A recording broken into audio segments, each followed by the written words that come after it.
만들 수만 있다면 모자란 내 힘이지만 모퉁이를 지키는 조각 벽돌이 되어 함께 할 수 있겠지.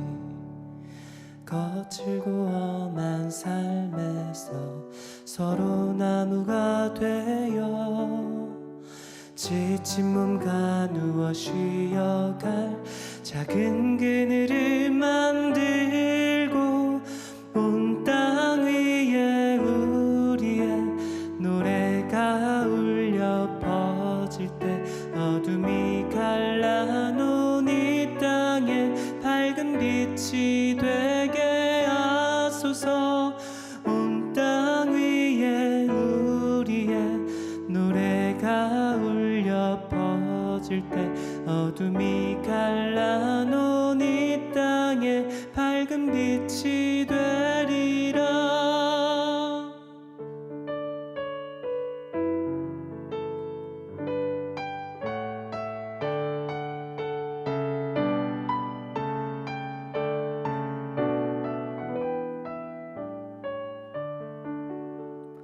거칠고 험한 삶에서 서로 나무가 되어 지친 몸 가누어 쉬어갈 작은 그늘을 만들고 온 땅 위에 우리의 노래가 울려 퍼질 때 어둠이 갈라놓은 이 땅에 밝은 빛이 되게 하소서. 온 땅 위에 우리의 노래가 울려 퍼질 때 어둠이 갈라놓은 이 땅에 밝은 빛이 되리라. 밝은 빛이 되리라.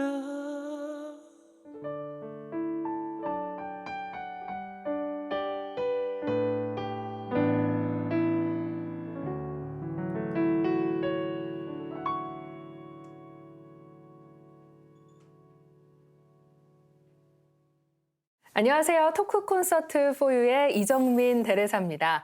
가톨릭 평화방송 TV의 토크 콘서트 포유는 교회의 사명인 생명수호와 생태 환경에 대한 우리의 다짐을 이야기하는 시간인데요. 오늘 토크 콘서트 포유 11번째 생명수호 이야기입니다. 난임 부부들을 위한 나프로 임신법에 대해서 이야기 나눠보도록 하겠습니다. 오늘 함께해 주실 분들 소개해-드리죠. 먼저 여의도 성모병원 나프로센터장 이영, 세례자 요한 교수님 함께 하시네요. 안녕하세요. 안녕하세요.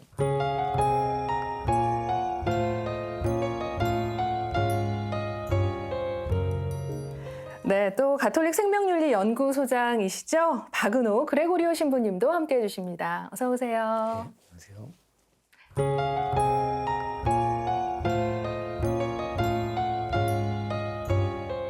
네, 그리고 오늘 아름다운 노래로 문 열어주신 생활성가 가수 이경수 안드레아 형제님 함께 해주시네요. 어서 오세요. 안녕하세요.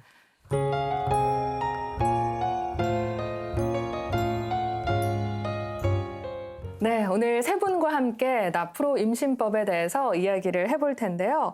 먼저 교수님, 이 교회 안에서 저는 있기 때문에 이 용어에 대해서 듣기는 들었는데 뭐 일반인 분들은 잘 모르시는 분들이 훨씬 더 그 비율이 많을 것 같습니다. 나프로 임신법 어떤 것인지 먼저 설명을 해주실까요? 네. 처음 들으시는 분들도 지금 상당히 많으실 거라고 생각을 합니다. 이게 나프로 임신법이라는 거는 미국에서는 나프로 테크놀로지라고 부르고 있습니다.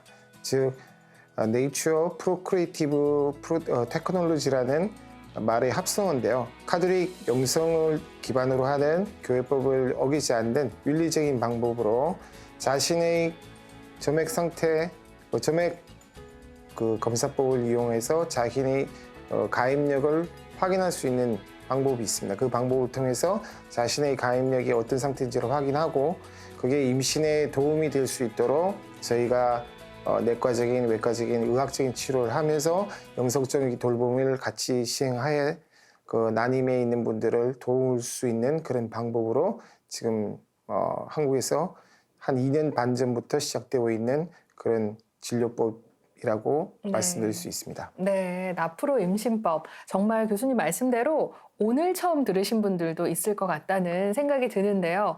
근데 관건은 아무래도 난임 부부들이 가장 궁금해하는 것은 이 확률이 얼마나 되느냐, 임신율이 얼마나 될까? 이게 가장 궁금할 것 같아요. 네, 어떨까요? 저희가 지금 시작한 지가 한 2년이 조금 넘기 때문에 그 대상이 돼서 저희 기관으로 오셔서 이 나프로 임신법을 이용하는 분들이 그렇게 많지는 않습니다. 그래서 전체적인 모집단 수가 적기 때문에 네. 변동폭이 좀 있지만 크게 봤을 때 시험관이 뭐 30%라고 그러면 저희가 한 25% 정도에서 28% 정도 사이로 왔다 갔다 합니다. 네. 그리고 인공 수정 같은 경우는 15% 보통 이야기하는데 그보다 훨씬 높은 저희 나프로 임신법의 성공률을 보이고 있고요. 그래서 그렇게 알고 있는 정도의 그 인공적인 방법들에 비해서 자연적으로 이렇게 하고 있는 나프로 임신법이 성공률이 낮을 거라 생각하시는 분들이 많을 텐데 그렇지 않습니다. 네. 난임 부부들이 해봤던 방법 중에 어찌 보면 이 두 가지 방법보다 더 임신 성공률이 높을 수도 있고 또 어떻게 참여하느냐에 따라서 또 그건 달라지겠지만 이 확률에 있어서는 적지 않습니다. 그죠? 그럼요. 네. 그러니까 이게 생각을 못했던 저희도 그걸 알고 시작했던 게 아니거든요. 물론 이제 미국에서 한 50년 동안 연구됐던 게 난임이 문제가 되는 시대가 돼서 이용이 되기 시작했지만 거기서도 뭐 기관마다 다르게 보고가 되는 경우가 있고 특히 뭐 동남아 쪽에서는 뭐 50% 이상이 임신이 된다는 그런 식의 보고도 있었고 했기 때문에 저희도 긴가민가했어요. 진짜 50% 넘으면 대단한 거고 네. 그게 안 되고 뭐 20% 30%만 해도 사실은 저희는 의사 쪽 전문가들이기 때문에 그것만 해도 대단한 거 아닌가 하고 생각을 했는데 네. 막상 해보니까 여건이 다른 상황인데도 상당히 의미가 있는 수준의 임신율이 이루어지는 걸 발견하고 저희도 놀랬죠. 처음에. 네. 네. 많은 난임 부부들이 굉장히 관심을 보이실 것 같습니다. 그런데요, 이번에는 신부님께 좀 여쭤보고 싶은데요. 난임 부부들이 가장 먼저 이제 임신이 되지 않을 때 찾는 두 가지 방법, 앞서 말씀하셨듯이 인공수정과 시험관 시술입니다. 이 두 가지 방법은 교회 안에서는 지향하고 있는 방법이라고 들었는데요. 네. 일단은 이제 뭐 부모님들이 어떤 게 책임감을 가지고 또 자녀를 이렇게 낳고 또 출산을 조절하고 이런 부분은 정말 이렇게 저희 카톨릭 교회 입장에서도 얼마든지 이제 칭찬할 만한 일이고 또 자녀를 갖고자 하는 그 바람은 정말 좋은 것인데요. 사실은 이제 1978년에 이제 처음으로 세계 최초로 이제 시험관 아기가 태어났거든요. 이제 그 시험관 아기가 태어나고 이제 과학계에서 여러 가지 연구가 이루어졌는데 그로부터 이제 9년이 지난 다음에 1987년에 이제 그 교황청에서는 이제 생명의 선물이라는 그런 문헌을 발표를 합니다. 그래서 네. 그 문헌에서 인공수정이나 혹은 뭐 대리모나 아니면은 그 출산 전 진단의 문제라든 그런 그 인간의 출산과 관련된 여러 가지 문제들에 대해서 교회가 분명한 입장을 이렇게 발표를 하게 되는데 그 문헌을 통해서 보면 분명히 이제 그 인공수정이나 어떤 그런 체외수정의 여러 가지 방법들이 어떤 윤리적으로 이제 부당하다는 것을 분명히 이제 입장을 표명을 했죠. 예. 그렇군요. 우리 안드레아 형제님은 이 교회 안에서 이런 방법들이 하지 말아야 되는 방법이다라고 이야기되는 걸 알고 계셨나요? 저는 이제 뭐 낙태 문제나 이제 피임 이런 것들은 안 된다라는 얘기를 많이 들었었는데 네. 사실은 이제 인공 수정이나 뭐 이렇게 시험관 시술이 안 된다는 얘기는 사실 저는 처음 듣는 것 같아요. 네. 우리 경수 씨에게 제가 물어본 이유가 있습니다. 이제 아빠가 된 지 딱 2달 정도가 되셨거든요. 그래서 뭔가 더 특별한 생각이 있을 것 같은데 이런 질문도 한번 해보고 싶네요. 네. 만약에 결혼 후에 아이가 생기지 않았다. 그랬다면 어떻게 행동하실 것 같을까요? 솔직하게 말씀드려야 네, 솔직하게 되는데. 말씀하셔야 됩니다. 근데 이거는 저도 만약에 할 수 있는 방법이라면 어떤 거든 다 해보려고 노력을 했을 것 같아요. 사실은 그런데 이제 또 신부님 말씀 들어보니까 또 교회적으로는 또 안 되는 부분이 있으니까 앞으로 임신법 오늘 잘 배워서 뭐 나중에 쓸 일이 없으면 정말 좋겠지만 네. 네, 저도 많이 알려주고 하면 좋을 것 같다는 생각이 들어요. 이렇게 많은 부부들이 어떤 뭐 수단과 방법을 가리지 않고 아이에 대한 열망이 있습니다. 또 어렵게 임신에 성공하거나 혹은 성공하지 못한 부부들에 대해서는 이런 임신법이 그렇게 가톨릭 교회에서 반대하는 이유가 뭘까라는 생각도 하게 할 것 같아요. 신부님, 신자들이 이 낙태를 교회에서 반대하고 있다는 건 아는 경우가 많은데 이렇게 인공수정, 시험관 시술은 반대한다는 것을 모르는 경우가 또 많더라고요. 그러면 그분들에게 왜 반대를 하는지를 좀 알려드려야 될 것 같아요. 네. 네.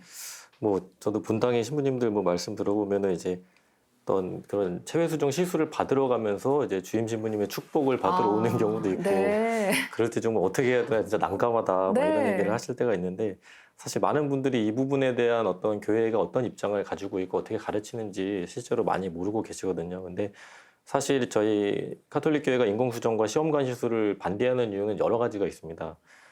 근데 이제 일단은 제가 그 전에 좀 이 오해를 좀 바로잡고 싶은 부분이 뭐냐면, 지금 낙태 문제도 말씀을 하셨는데, 이제 작년에 저희가 낙태죄 폐지 반대 운동을 벌였거든요. 이제 네. 근데 그때 이제 낙태죄 폐지를 위해서 이제 그 열심히 이렇게 노력하는 그런 입장에서는 그 낙태를 죄로 본다, 낙태를 윤리적으로 도덕적으로 잘못된 것으로 이제 보는 그 입장을 그냥 이 천주교회 하나의 종교의 입장이다. 그냥 종교적인 입장일 뿐이다라고 자꾸 이제 얘기를 하는 것을 들었는데, 사실 이제 낙태라는 것이 지금 그 많은 사회에서 어떤 법적으로 이제 허용이 되는 나라들도 있고 하지만, 어쨌거나 굉장히 그 낙태를 굉장히 그 제한적으로 허용하려고 노력을 하고 있고, 그 낙태 자체에 대해서는 어떤 나라도 그것을 이제 뭐 도덕적으로 문제가 없는 것이다라고 하는 그런 나라는 아마 없을 거라고 저는 생각이 듭니다. 그런데 그것처럼 사실은 이제 카톨릭 교회가 무언가를 이렇게 윤리적이나 도덕적인 문제에 있어서 반대를 한다고 했을 때 이제 그게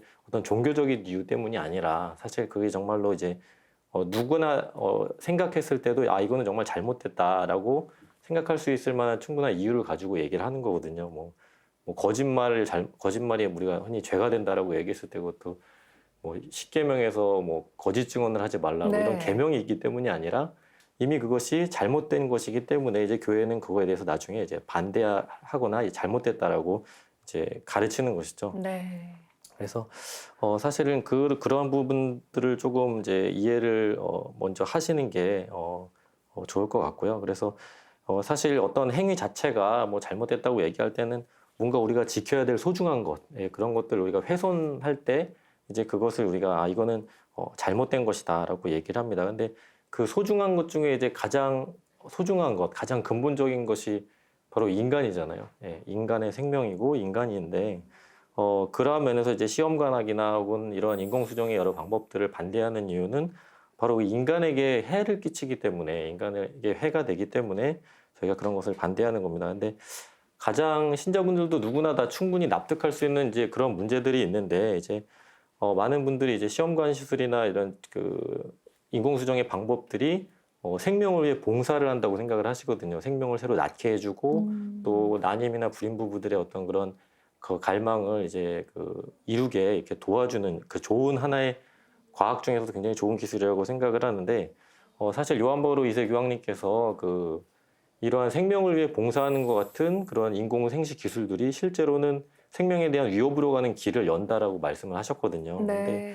근데 그러한 부분들, 그러니까 실제로 이 과정에서 새로운 생명이 창조되기도 하지만 그것이 이제 훼손되는 많은 경우들이 있는데 이제 그러한 부분들은 이제 조금 있다가 이제 이영 교수님께서 자세하게 이제 말씀을 해주실 거라고 생각이 들고 특히 여성의 몸에 가해지는 여러 가지 그 부담이나 여성의 몸이 도구화되는 부분들 이런 것들은 너무 분명하기 때문에 또 충분히 이제 모든 분들이 이제 납득을 할 거라고 생각이 들고요.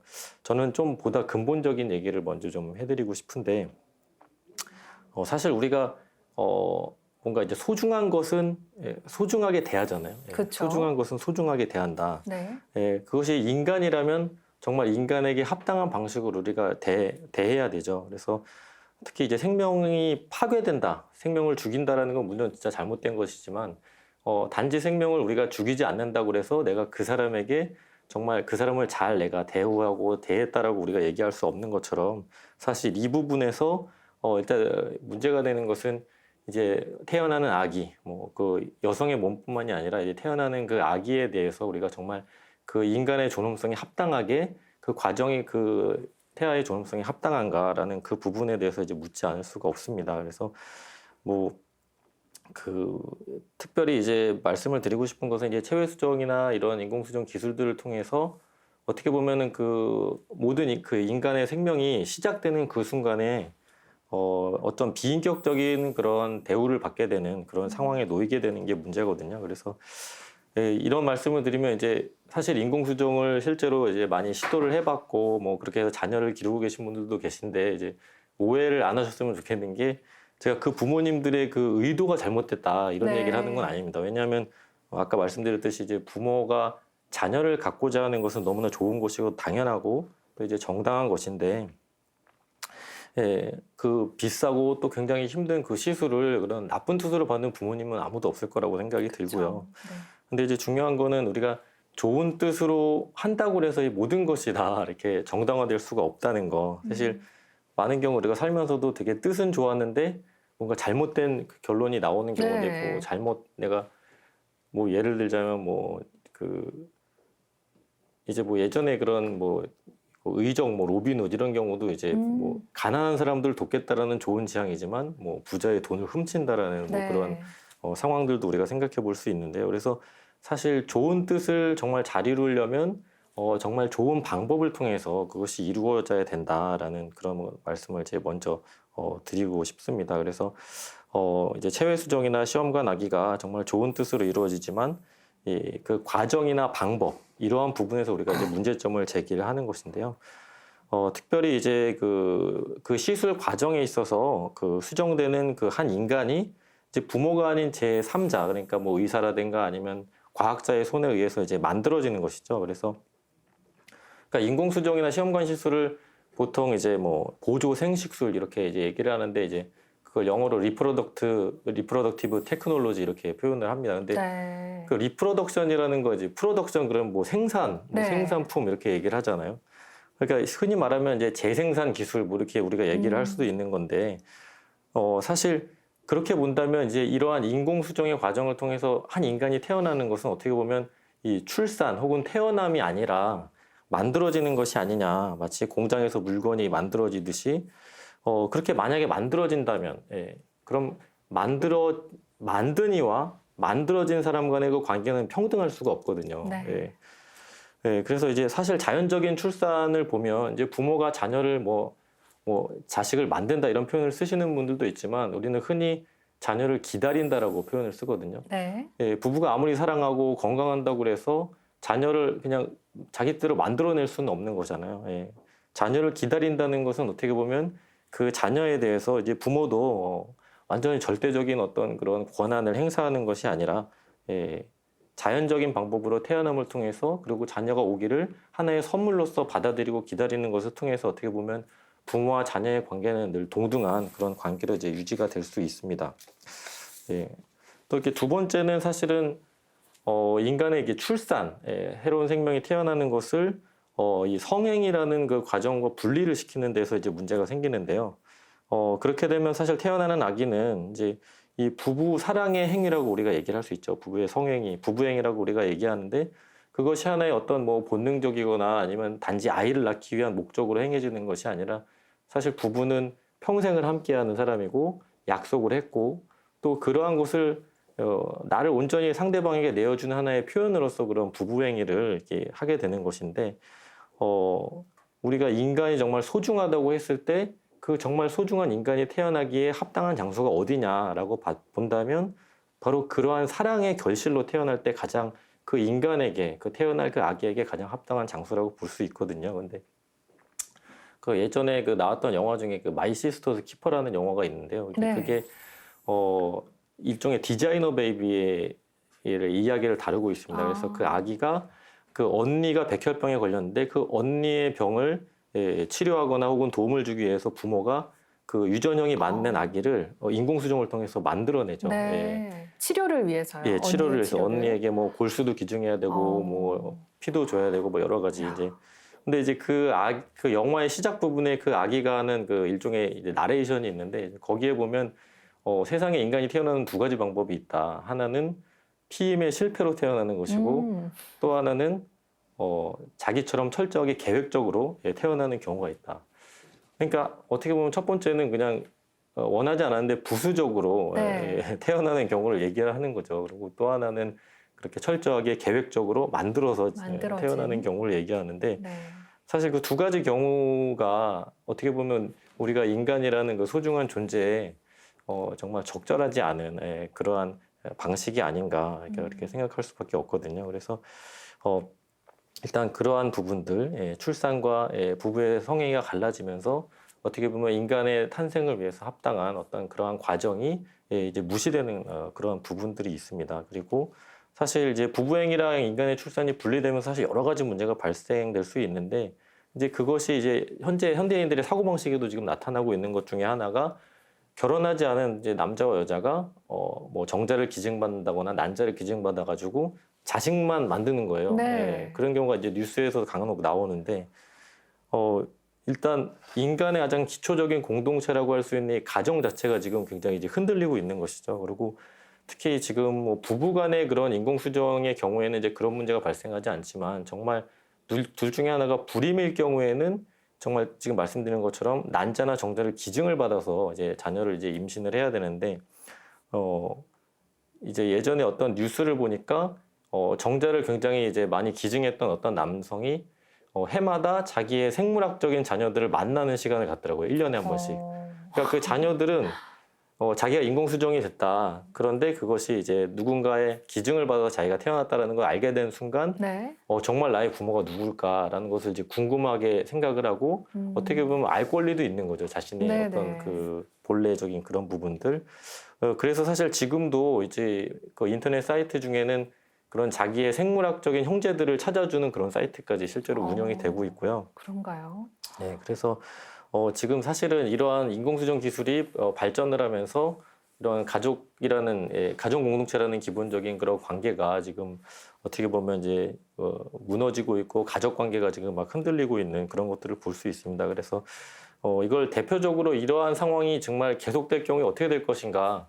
그 예전에 1932년에 그 올더스 헉슬리라는 분이 이제 멋진 신세계라는 책을 쓰셨는데 거기 그 책을 보시면 바로 그러한 상황이 지속될 경우에 어떻게 될 것인가가 정말 이제 재밌게 좀 묘사가 되어 있는데 네. 거기에 보면은 이제 모든 인간은 일종의 공장에서 생산이 되거든요. 생산이 되다 보니까 가족도 없고 부모와 자식 간의 관계 이런 것 자체가 없어요. 모든 어떤 인간들이 그저 개개인으로 존재하는 그런 일종의 이제 디스토피아적인 그 세상을 이제 묘사를 하고 있는데 뭐 소설책이지만 굉장히 지금 현대 사회의 어떤 그런 상황을 굉장히 정확하게 이제 네. 묘사를 하고 있는 그러한 책입니다. 그래서 이러한 부분들이 일단은 교회가 그런 인공수정이나 체외수정의 그 방법들을 저희가 반대하는 그런 기본적인 내용이라고 말씀드릴 수 있겠습니다. 네. 야, 신부님 말씀을 들으니요. 저는 참, 월권이라는 단어가 생각이 납니다.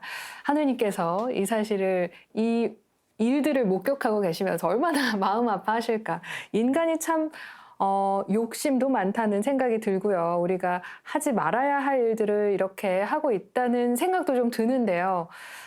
참, 이 비단 아이를 임신하기까지의 이 어려움만의 문제가 아닙니다. 또 이 사랑에 대한 혹은 인간의 존엄성에 대한 또 가정에 대한 위기일 수도 있는데요. 여러 가지 생각을 하게 하는 말씀을 해주셨네요. 그 중에서 또 궁금한 게요. 체내수정, 체외수정 이야기를 해주셨어요. 우리가 인공수정 그리고 시험관 시술 이렇게 얘기를 하는데 교수님, 이게 어떻게 다른지 전 요거를 좀 알고 싶은데요. 몸 안에서 이루어질 때 체내 수정이라고 하고요. 그 임신이 이루어지는 과정이 체외, 몸 밖에서 이루어질 때는 체외 수정이라고 이야기를 합니다. 그리고 체외 수정의 대표적인 거는 여러분이 많이 알고 계시는 시험관 임신법이 되겠고요. 그 체내 수정은 자연적인 방법이 체내 수정이 되는데 그중 난임에 해당되는 분들한테 가끔 아빠의 정충을 따로 보관해서 엄마의 배란기에 맞춰서 체내에 넣어주는 그러니까 인공 수정이 체내 임신법의 그 보조적인 치료법으로 사용되고 있습니다. 네. 그러면 시험관 시술의 경우 체외 수정인데 그 방법이나 과정은 어떻게 되는 건가요? 또 해보신 분들은 아마 아실 텐데요. 그 과배란 유도라고 해서 지금 자기 몸에 보통 배란이 될 때는 그 우세남포라고 남포가 하나 정도 임신에 이용되게 배란이 되는데 시험관 임신의 경우는 배란되는 숫자를 최대한 늘려서 거기서 배란이 될 만한 씨들을 많이 과배란 유도를 해서 채취를 하게 됩니다. 그래서 채취해서 체외의 배양액 속에서 아빠의 정충과 그 교배를 하는 거죠. 그래서 임시 수정란이 만들어지면 수정란을 조금 보관하면서 키워서 적절한 타임에 체내로 그 수정란을 넣어줌으로써 자궁에 착상이 되도록 그 시술을 해주는 게 이제 체외 수정 또는 시험관 시술이 되겠습니다. 네. 이 시험관 시술, 저도 주변에서 하시는 분들을 많이 뵀는데 이 여자의 어머니, 여성의 몸에 아주 많은 영향을 끼친다고 들었습니다. 흔히 몸이 축난다 이런 표현을 하시던데 여성의 몸이 많이 힘들어하게 되는 과정이죠. 네, 그렇죠. 그러니까 일반적으로 임신과 관련이 없는 배란 과정만 그 일반적인 생리를 하게 되는 배란 과정도 경우에 따라서는 생리통, 그 전에 배란통, 또 출혈 이런 것들이 몸에 나와서 뭐 병은 아니지만 좀 문제가 있는 거 아닌가 하고 걱정들을 하시는 그런 일들이 동반되는 경우가 많은데요. 과배란 유도는 그렇게 하나씩 나오는 남포가 나오는 과정이 증폭이 되는 거죠. 그래서 그 증폭되는 과정이 아무래도 아픈 게 있던 분들은 더 심하게 아플 거고, 그리고 난소라는 그 기관 자체가 혈관들이 있기 때문에 과배란 유도가 돼서 여러 개의 난포가 생겨서 그게 터지게 되거나 또는 터지기 전에 채취를 하게 되면 그때 나오는 호르몬과 출혈 경향 이런 것들이 몸에 당연히 해로움을 주게 됩니다. 그래서 그 아마 시험관 해보신 분들 중에서 진짜 죽다 살았다는 이야기를 하시는 분들이 네. 계실 거예요. 이게 너무 심한 과배란 유도가 된다든지 하면 배 안에 복수가 찬다든지 폐에 이제 복수가 뱃속에 물이 고이는 건데 그 증상이 심해지면 이 횡격막을 통해서 가슴으로 올라가기 때문에 심장 쪽에 호흡곤란이 온다든지 네. 그것 때문에 순환기 교통에 문제가 생기는 등 하여간 생명을 어떻게 보면 놓칠 수도 있는 그런 정도의 부작용이 생길 수가 있는 거죠. 네. 보통 그 난자를 채취할 때, 1회 채취할 때 개수가 어느 정도 될까요? 그거는 이제 과배란이 얼마큼 됐냐에 따라서 그리고 그 성숙 난포가 나올 만한 난포만 채취를 하기 때문에 네. 공난포도 있거든요. 그러니까 그 난포를 채취를 했는데 난포가 적절하지 못한 그런 난포는 그냥 들어간 김에 채취만 되는 거지 다음번에 사용할 수 없는 네. 그런 상황이 되는 거죠. 네, 1회 시술 시에 평균 채취하는 난자의 개수는 각각 다를 다를 수 수 있습니다. 네. 있겠군요. 네.